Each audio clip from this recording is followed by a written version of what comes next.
Hi students, how are you? Welcome to the 10th Biological Science revision session.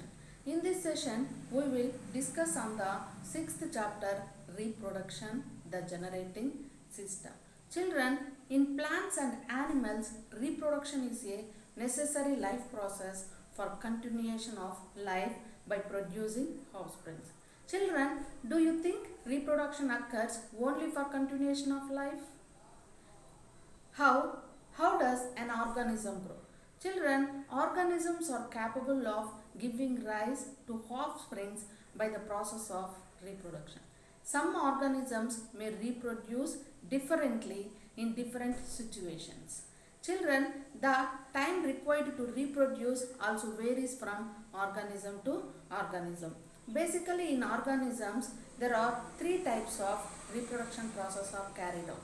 One is sexual reproduction and the second one is asexual mode of reproduction. Children, now let us study the different modes of reproduction which is present in asexual mode of reproduction. By the end of this topic, you will be able to describe different types of asexual reproduction, describe vegetative propagation and its types, describes different methods of artificial propagation. Children, asexual is the form of a reproduction that involves in the production of a new organism by a single parent. Here, there are different types of asexual methods are there, like fission, fragmentation, etc. Now coming to fission, it refers to the division of parent cell into two parts. This is the simplest method of reproduction and is seen in single-celled organisms. See amoeba. In amoeba, the nucleus first divides into two equal parts. This is followed by the division of cytoplasm. Thus, the two daughter amoeba found, grows and attain full size and then split again. Coming to fragmentation. In some organisms like Spirogyra and flatworms, the organisms break up into two or more fragments. After maturation, these fragments to grow into new individuals. Okay children, let us see how budding occurs. In budding, one or more organisms grow in the form of bulb-like projections called bud. Then the bud grows and then ventrally break away from the parent. Children, if you view a solution of warm water, sugar and yeast pour under the microscope, you will observe in yeast that a little cytoplasm accumulates at one end of the cell. The bud is found. Here, the nucleus divides into two and one of them enters the bud. In yeast, the buds form rapidly and creates chain of yeast cells. It is enough to supply nutrition. Children, while coming to hydra, the bud appears on walls and it grows a full hydra in a day or two and separates from the parent. Next we will see sporulation.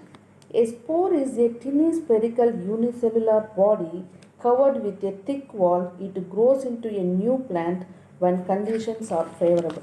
Let us see an example for this. A bread mold that can often be seen growing on moisture on bread grows when spore settles on bread. Now let us discuss another type of asexual mode of reproduction, regeneration. In the regeneration mode of reproduction, an entire new organism can grow from some species, cell of the parent organism. A flatworm can be cut into many pieces and each piece will grow into a complete new flatworm. Children, now let us see vegetative propagation. Vegetative propagation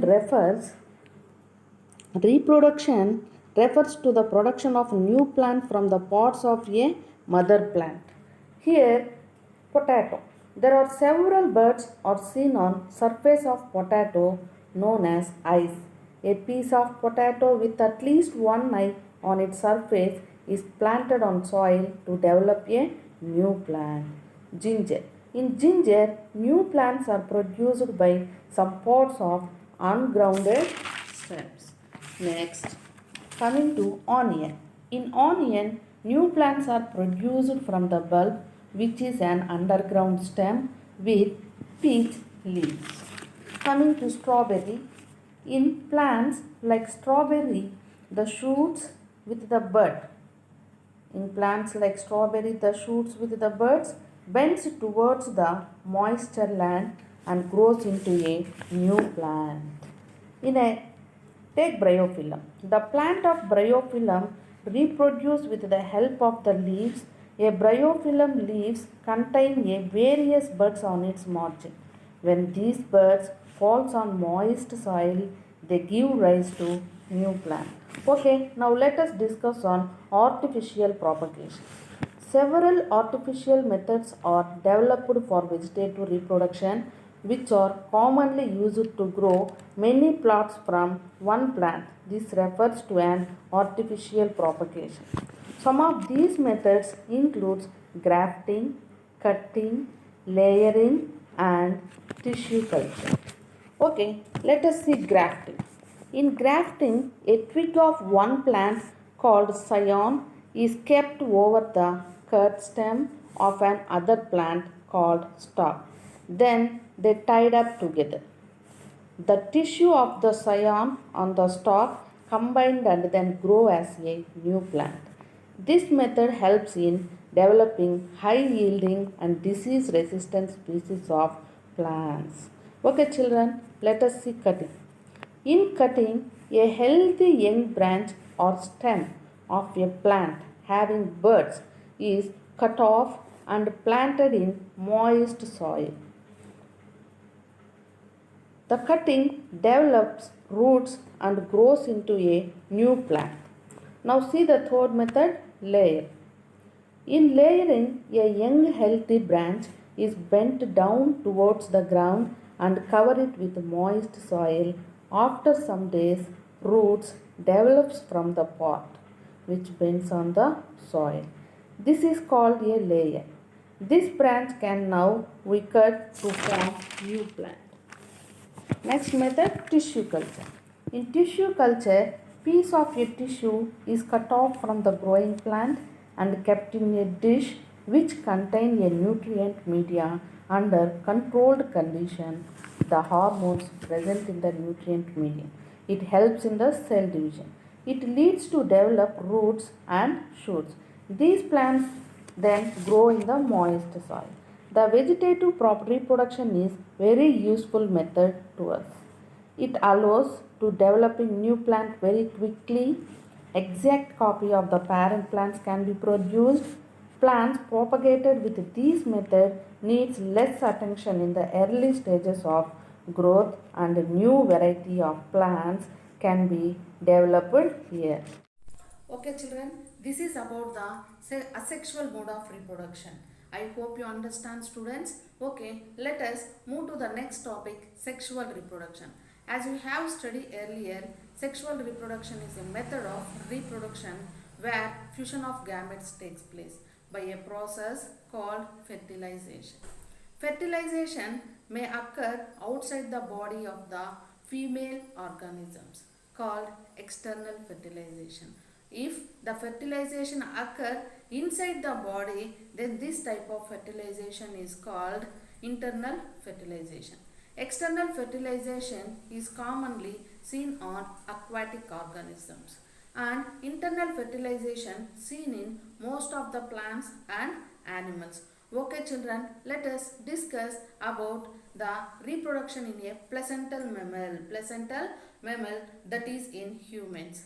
While talking about placental mammals, especially human beings, special reproductive organs have been developed in males and females to carry out reproduction. Okay, let us study the male reproductive system. Humans are unisexual and viviparous organisms. The major reproductive organs include the external genitalia like the penis in male and vulva in females. In internal organs in males including the gametes producing gonads like testicles in males and the ovaries in females. Let us learn about the organs of the male reproductive system. The male reproductive system is located in the pelvic region. It includes the testes, accessory ducts, accessory glands, and external genitalia. The testes are located outside the abdominal cavity within a pouch called scrotum. The scrotum lies between the penis and anus. The testes need to be maintained the temperature at 2 to 2.5 degrees centigrade less than the body temperature to produce sperms. Hence, the scrotum is outside the body has to maintain the temperature to lower the body. Testes. The testes are oval in shape with length is about 4 to 5 centimeters and the width is about 2 to 3 centimeters. The testes are surrounded by tough electrical tissue capsule called the tulica albugina. Each testis has 250 compartments called testicular lobules. Each lobule internally contains 1 to 3 highly coiled seminiferous tubules. 3 highly coiled seminiferous tubules. The lining of each seminiferous tubules is called germinal epithelium and contains the germ cell known as the spermatogonium and Sertoli cells. The male germ cells undergoes meiotic division to form mature sperm cells. This process is called spermatogenesis. The Sertoli cell provides nutrients to the germ cells. The regions outside the seminiferous tubules contain blood capillaries and nerve fibers and group of large granular cells are called Leydig cells. Leydig cells synthesize and secretes testicular hormones called androgens. Red testis, vasa afferentia, epididymis and vas deferens are male accessory ducts. The testis is a network of ductlets formed by the seminiferous tubules. Vasa afferentia, the seminiferous tubules open into vasa afferentia, they collect and carry sperms into the epididymis. Epididymis is a long, narrow, highly coiled tubules present along the posterior side of the testes. Here, the epididymis is a long, narrow, highly coiled tubules present along the posterior side of testes. Sperms are stored in this epididymis. It is divided into mainly 3 parts. In anterior side, caput epididymis, middle corpus epididymis, and in posterior side, cordia epididymis. Cordia epididymis. Here, the epididymis stores the sperms temporarily and nourishes them. The epididymis leads to vas deferens. There is sense into abdomen and curves around the ureter and loops over urinary bladder. It extends backwards and it is the duct seminal vesicle and finally opens into the urethra as ejaculatory duct. The neck of the urinary bladder, ejaculatory duct and prostate gland open into the urethra of urinary genital canal. Urethra extends through the penis to its external opening called the urethral meatus. The urethra is the common passage for urine and semen. The male accessory glands includes a seminal vesicles, the prostate and a pair of bulboretal glands. They secrete seminal fluid that contains fructose and prostate glands. The prostate gland present at the base of the prostate gland present at the base of the urinary bladder around the base of the seminal vesicles. It opens into the urethra so many ducts. The prostate fluid contains calcium citrate, citrate and phosphate ions.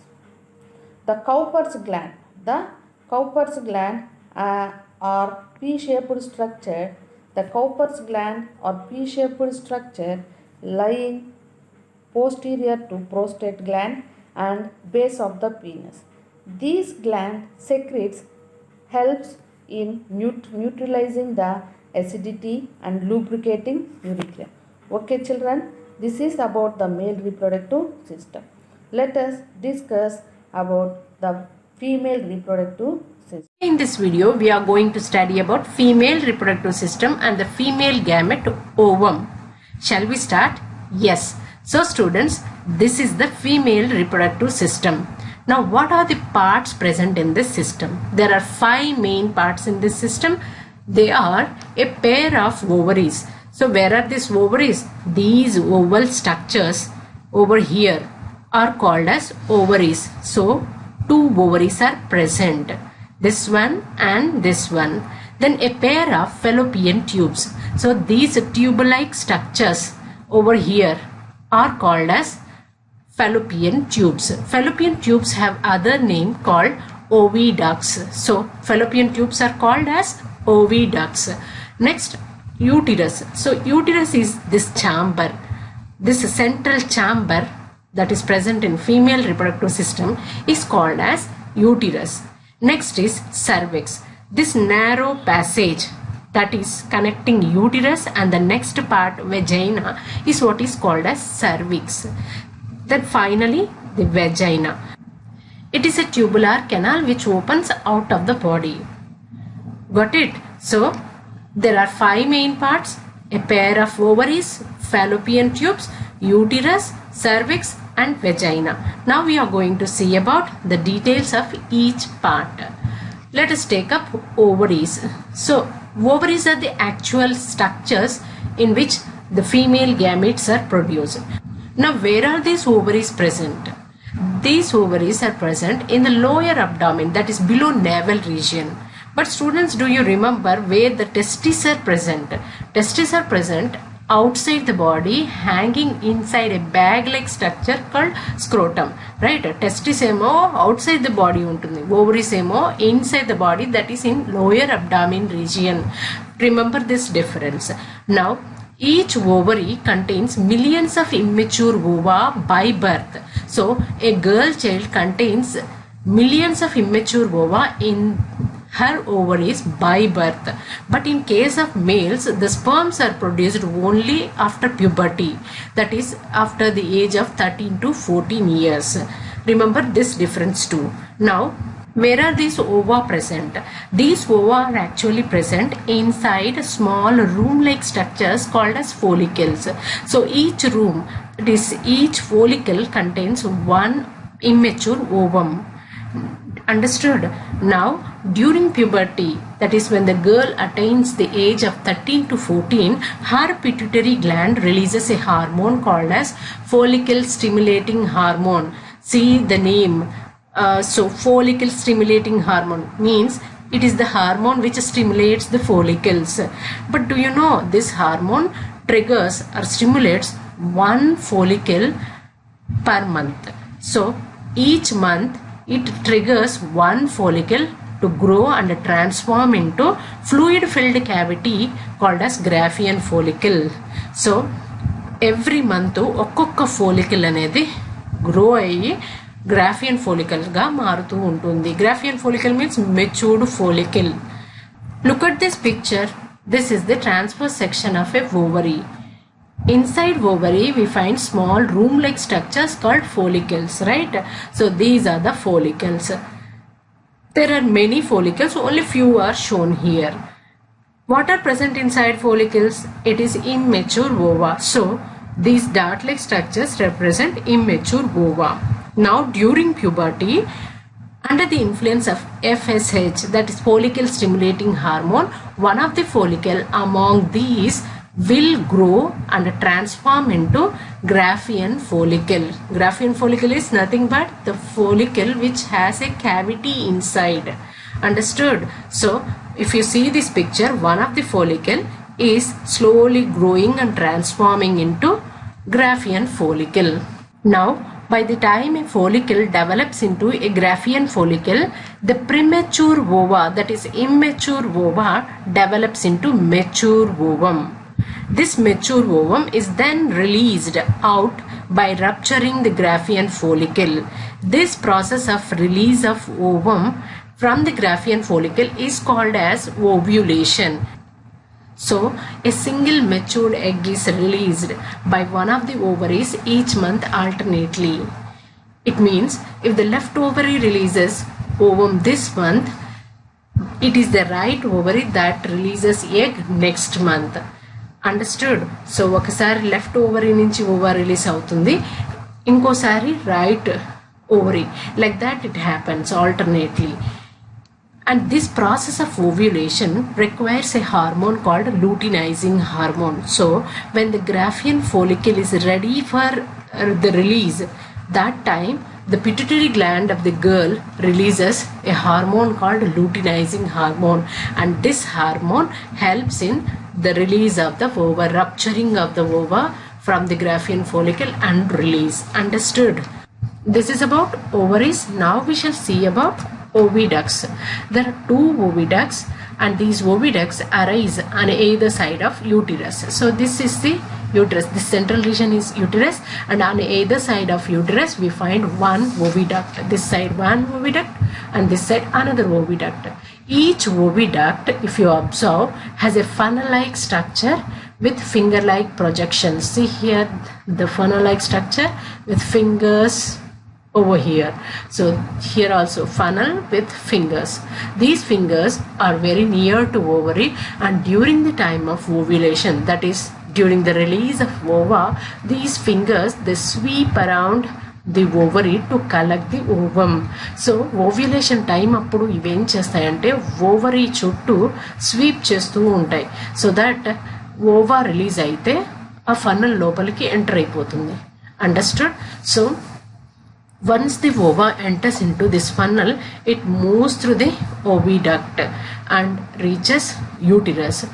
So for its travel from funnel region to uterus, it takes 24 hours, and during this time if mating takes place and sperms enter the oviduct, fertilization takes place inside oviduct and zygote is formed here. So which is the site of fertilization? It is oviduct. Understood? That is about oviducts. Now the next region is uterus. So uterus is the inverted pear-shaped muscular chamber. See here, this is the inverted pear-shaped muscular chamber, and this muscular chamber is made up of 3 layers: perimetrium, myometrium and endometrium. So innermost layer, this innermost layer is endometrium, that is followed by myometrium, then that is followed by the outermost layer, that is perimetrium. Of these 3 layers, endometrium is very important. So what is endometrium? It is the innermost layer of uterus. This endometrium undergoes cyclic changes every month. So during the time of ovulation, the endometrium becomes more thick and develops lot of blood vessels. This is because the fertilized ovum, after reaching uterus, sticks to the wall of endometrium and then inserts itself inside the endometrium. This insertion into endometrium is called as implantation. After implantation, slowly it develops into baby. So for the developing baby, endometrium has to provide nutrition as well as space. That is the reason why endometrium undergoes thickening and develops new blood vessels. But in case if there are no sperms available for fertilization, then unfertilized ova enters into uterus. This unfertilized ova cannot stick to endometrium and it cannot develop into baby. So the endometrium slogs off the newly developed tissues and blood vessels. These slogged off tissues and blood vessels come out as bleeding. This is what is called as menstruation. So sperms lekunda ఉండడం వల్ల fertilisation జరగకపోతే అంటే mating జరగలేదు, so sperms లేవు, అప్పుడు ఏమవుతాయి, ovum డైరెక్ట్గా unfertilised ఫామ్లోనే యూట్రస్లోకి enter అవుతుంది.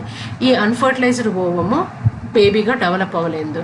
సో ఏమవుతుందంటే ఎండోమెట్రియము న్యూగా డెవలప్ చేసుకున్న ఈ టిష్యూస్ని బ్లడ్ వెజల్స్ని బ్రేక్ చేసేసుకొని బ్లీడింగ్ ఫామ్లో వెజైనా ద్వారా వచ్చేస్తుంది.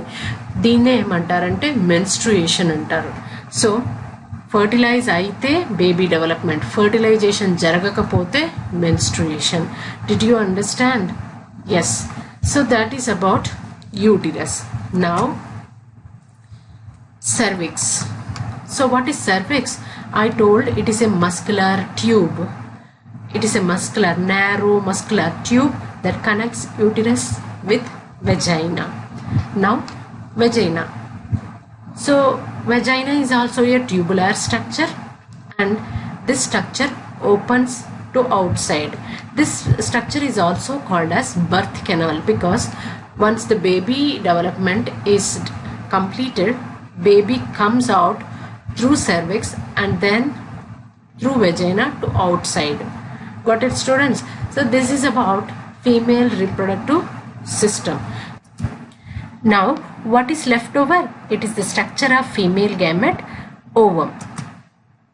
See here, this is the structure of ovum. Students, unlike sperms, ovum is spherical and non-motile. Spherical means sphere-like. Non-motile means it cannot move. You know sperms move by flagellum, right?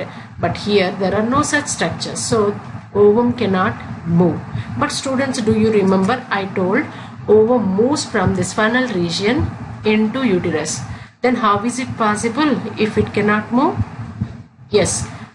Actually, this oviduct contains cilia, hair-like structures inside, and these hair-like structures push the ovum into the uterus. Got it, students? Then come back. So ovum is unicellular like sperm and is covered by plasma membrane. See here, this is the plasma membrane. This layer is the plasma membrane, and this plasma membrane is followed by two more membranes.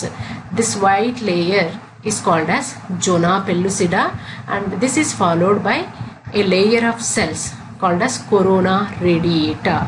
So ovum has finally three membranes: plasma membrane, zona pellucida, followed by corona radiata. Now this ovum contains nucleus, a large nucleus which is almost centrally placed, and then it has cytoplasm, and this cytoplasm is called as ooplasm. Oo means egg. Because ovum is egg, it is called as ooplasm. Cytoplasm is called as ooplasm. So this is the structure of ovum. Very simple, right? Yes. Students, I hope you understood the structure of ovum and the structures present in female reproductive system.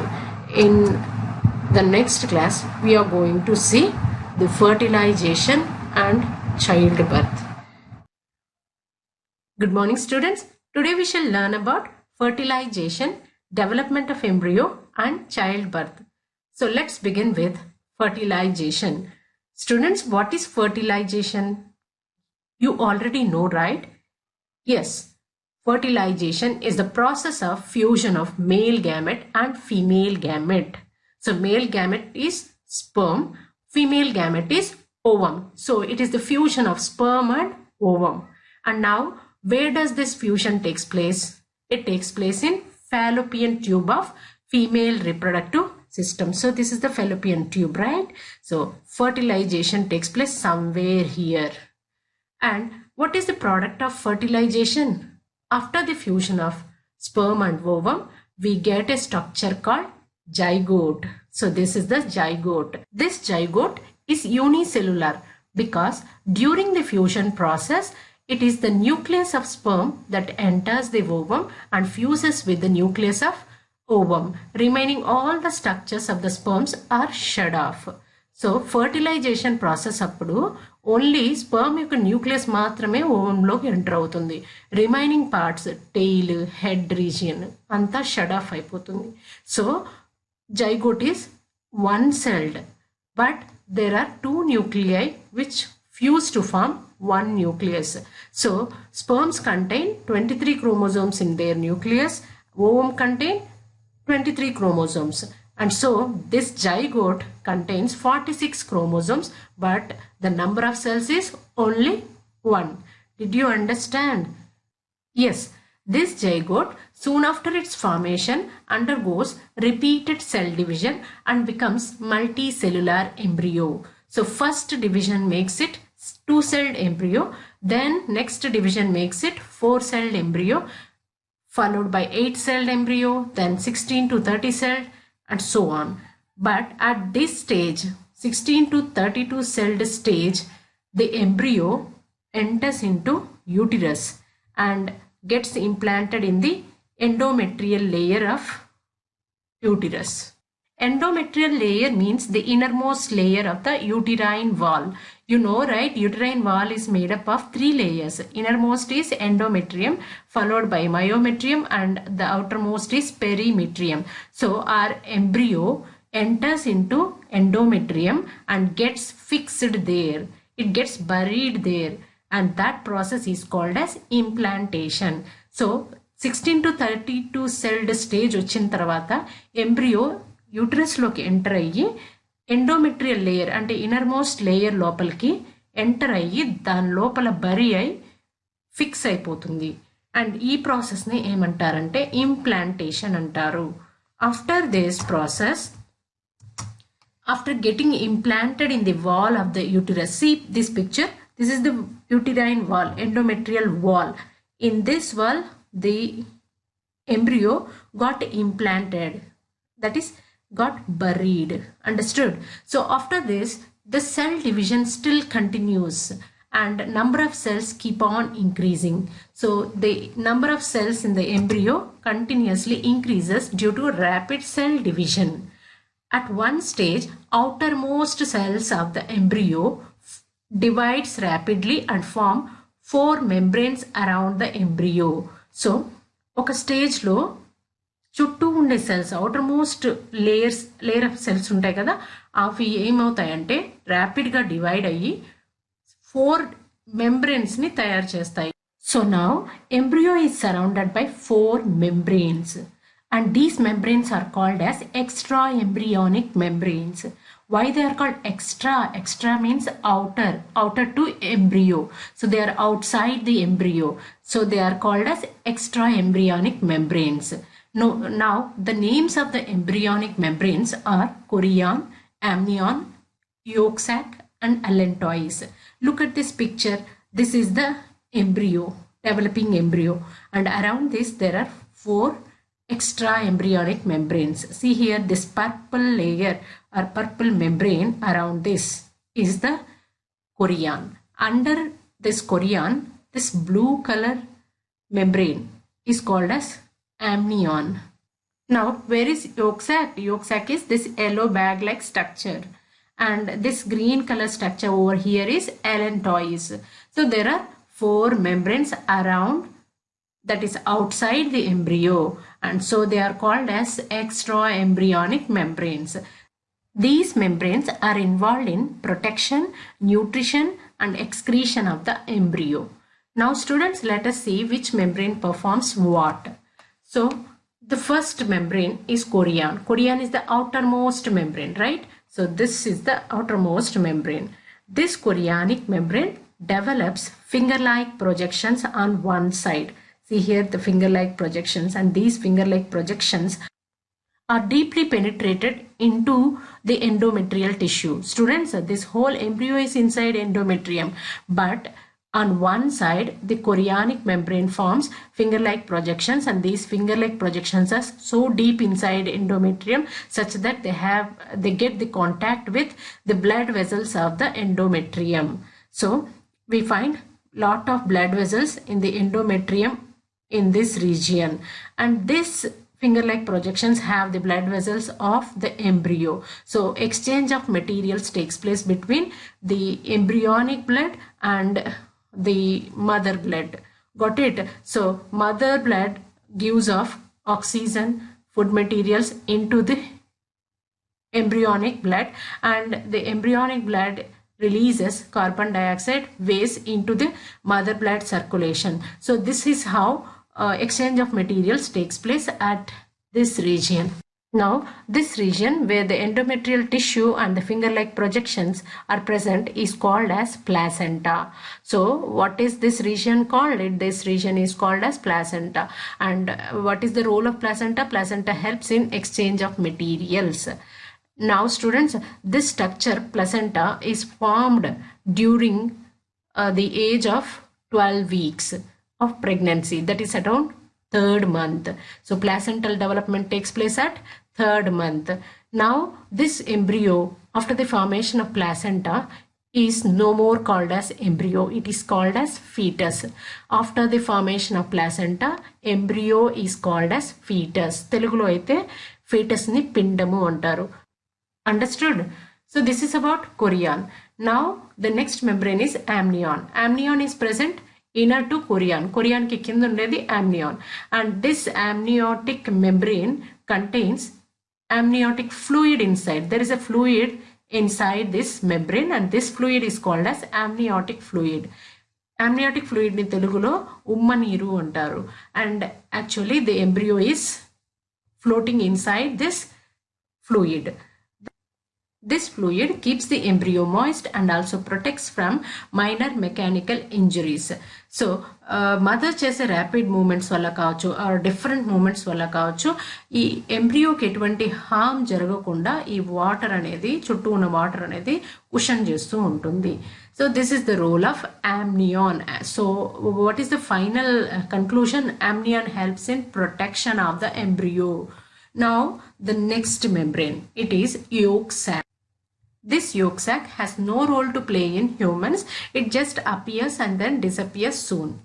But in case of reptiles and birds, it stores the food materials and nourishes the developing embryo. Students, do you remember reptiles and birds? In reptiles and birds, the development of embryo takes place outside the body, that is inside eggs. There is no connection between embryo and the mother organism. So because the development has to take place outside the mother organism's body, they require something to hold or store food materials. So it is yolk sac that stores food materials and nourishes the developing embryo. That is about yolk sac. Now the last membrane is allantois. So this green structure is allantois, right? This membrane forms the major part of umbilical cord. Students, do you know what is umbilical cord? It is the pipe-like structure that connects embryo with the mother. Have you ever seen the delivery of a baby, students? You might have seen. The newborn baby has a pipe-like structure at her navel region. So బొట్టు దగ్గర ఒక pipe లాగా ఉంటుంది కదా, ఆ pipe mother కి connect అయి ఉంటుంది. ఆ పైప్ ని ఏమంటారంటే అంబిలికల్ కార్డ్ అంటారు. So in this umbilical card the major portion is allantois membrane, and this allantois membrane starts from the digestive system of the embryo and goes up to placenta through umbilical cord. And this allantois contains many blood vessels that connect embryo with placenta. So the role of this allantois is, as it has blood vessels and it is going to placenta, it helps in nutrition and waste removal. Got it, students? Yes, this is how the extra embryonic membranes help in the development of embryo. Now, as the development continues, the size of the uterus increases in diameter, and around 9th month, the baby rotates such that he is upside down. Upside down means head down and legs up. This position is called as cephalic position, and this position is favorable for the delivery. But sometimes it does not happen, means rotation does not happen, and the baby will be like this, legs down and head up. This position is called as breech position, and this position is difficult for delivery. ఇలా ఉంటే delivery అనేది కష్టం అవుతుంది. However when the baby is fully developed and is ready for delivery, then the pituitary gland of mother releases a hormone called oxytocin. This hormone results in labor pains. Labor pains means పురిటి నొప్పులు. So the mother starts feeling pains. These pains are due to rhythmic contraction and relaxation of uterus. So ఈ నొప్పి దేనికి వస్తుందంటే uterine wall ఉంటుంది కదా, అది రిథమిక్గా contract అయ్యి రిలాక్స్ అవుతూ ఉంటుంది. Due to that, the mother gets pain. Now, at this stage, the amniotic membrane around the baby breaks and the amniotic fluid leaks out. This is the good sign for delivery. Amniotic fluid ila bayata vacheyadamu good sign for delivery, means ventane delivery అయిపోతుంది అని అర్థం అన్నమాట. Now the contractions become more rapid and strong so that the baby is pushed out from vagina. So contractions చాలా ర్యాపిడ్గా జరిగి baby అనేది vagina ద్వారా బయటకు వచ్చేస్తుంది. This is what is called as delivery. Now the doctors cut the umbilical cord and detach the baby from mother. So బేబీకి మదర్కి మధ్యలో ఉండే కనెక్షన్ ఏంటి? Umbilical cord, and that cord is cut. Now, even after delivery, the contractions of uterus continue for some time, and these contractions push out the placenta out of the body. This pushed out placenta after delivery is called as afterbirth. So, delivery tarvata kuda contractions konsept continue avutayi, and due to these contractions, placenta అనేది బయట వచ్చేస్తుంది, and ఈ ప్లాసెంటానే ఏమంటారంటే after birth అంటారు. Do you remember? This is the placenta that comes out after delivery, and it is called as afterbirth. Now, immediately after delivery, the pituitary gland of mother produces a hormone called prolactin. The common name of this hormone is milk hormone. Under the influence of this hormone, the mammary glands of mother, that is the breasts of mother, start producing milk, and this milk looks like lymph. You know, right? Lymph is light yellow fluid which is very thick. Similarly, the first formed milk is also yellow in color and is thick. This first formed milk is called as colostrum. So what is colostrum? It is the first formed milk after delivery. Now, this colostrum is full of antibodies. It contains varieties of antibodies which protect the baby from various diseases. So the doctor always suggests the mothers to feed their baby with colostrum. No baby should miss out this colostrum because it is very important for the development of immunity in the newborn babies. Did you understand? So what did you learn in this video? You have learnt fertilization, development of embryo, then childbirth, and you have learnt about colostrum. Okay students, this is about the modes of reproduction, that is asexual mode of reproduction and sexual mode of reproduction, which are carried in both males and females. And you also learn about the development of embryo. I hope you understand very well. Thank you. And there is an assignment for you children. The assignment is write down the differentiate between the asexual reproduction and sexual reproduction. Describe the male and female reproductive systems with a neat diagram.